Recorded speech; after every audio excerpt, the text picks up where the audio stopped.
When I began my study of power 20 years ago, power was often equated with coercion, might, and dominance.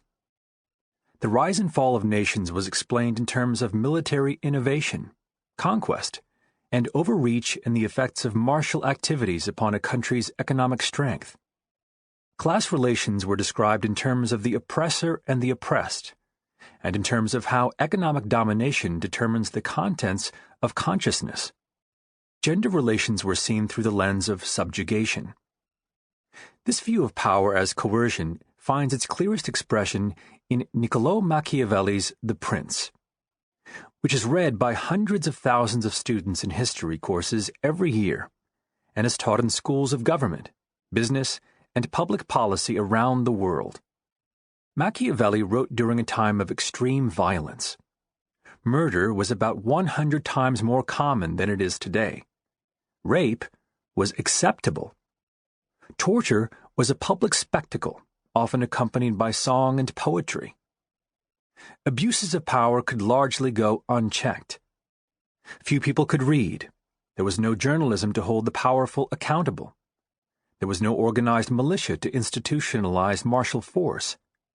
And there was little notion of universal individual rights. The Prince offers a philosophy of power suitable to such violent times, treating power in its purest form as force and fraud. We gain and keep such power by committing coercive and unpredictable acts that are impetuous, fierce, and violent. We hold on to such power by appearing virtuous, even though we harbor other intentions.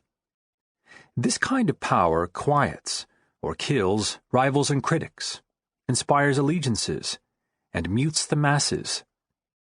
Through coercive force and fraud, we dominate. But counterexamples to this conception of power readily come to mind.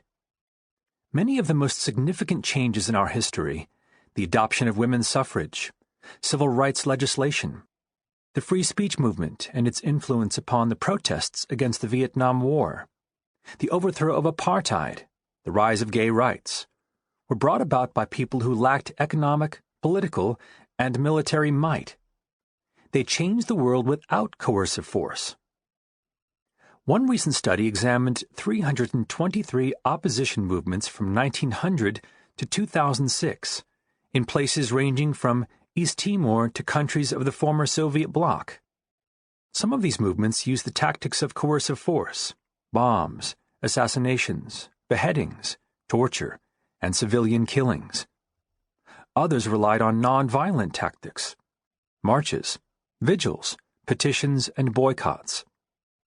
The latter were twice as likely, 53% versus 26%, to lead to achieving gains in political power, winning broad support from citizens, and contributing to the fall of oppressive regimes. People resort to coercive force when their power is actually slipping. In our professional lives, people who endorse Machiavellian strategies to social life, lying, manipulating, and stepping on others to rise in the ranks, actually report experiencing less power and influence than the average person. In our personal lives, romantic partners are more likely to treat their beloved in coercive ways, through bullying, physical abuse, and emotional threats, when they are feeling less powerful. Parents are vulnerable to abusing their children when they feel relatively powerless vis-à-vis a willful child. In schools, bullies are continually engaging in domineering and deceptive actions, but they typically rank near the bottom of their class in status, respect, and influence in their peers' eyes. Today, coercive force is a more likely path to powerlessness than to gains in power. The Machiavellian lens blinds us to the pervasiveness of power in our daily lives. When we equate power to the ruthless violence of notorious dictators, Hitler, Stalin, Saddam Hussein, Pol Pot, we will fail to appreciate how power shapes our own interactions with our friends, parents, romantic partners, children, and work colleagues. When we think of power in terms of extraordinary acts of domination, tanks rolling through villages, guards treating naked prisoners like dogs at Abu Ghraib.